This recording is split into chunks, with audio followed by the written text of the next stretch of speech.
Closing off a crawl space means a lot more than just closing off the wall vents. In this video, we're going to show you what needs to be done to determine whether your wall-vented crawl space can be converted to a closed crawl space. So let's get started. Starting outside, this house is in good water management shape. The ground slopes away from the building. The gutters and downspouts have been maintained, and even this low wall vent is protected from water entry by a vent dam connected to a below-grade drain line. Now let's go inside and do a careful inspection of this space. Here's more good news.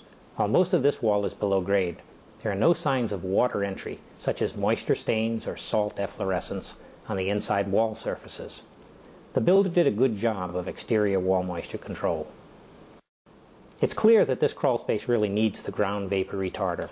When I lift the poly, you can see how wet the bottom side is.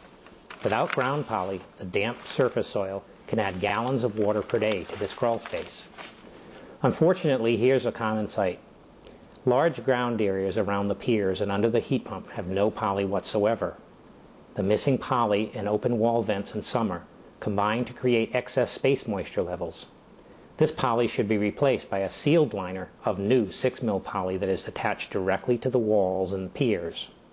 This crawl space has a heat pump, which means there are no combustion air makeup issues.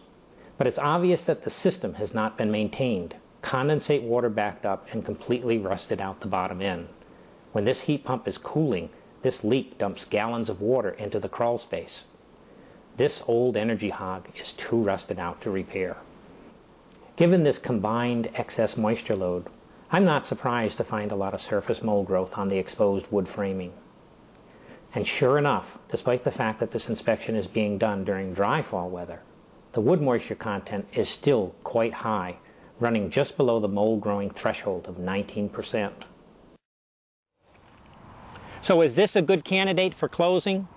On the upside, we have a heat pump, so there's no combustion safety issues.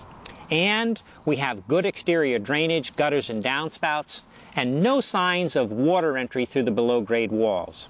The downsides, an incomplete ground vapor retarder that's going to have to be replaced. Wood moisture content that's too high.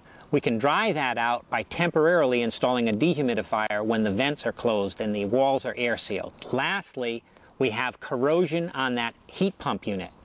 That's allowing gallons of water to enter the crawl space when they're in the air conditioning mode. This homeowner is going to have to replace that heat pump unit before this crawl space is a good candidate for converting to a closed crawl space.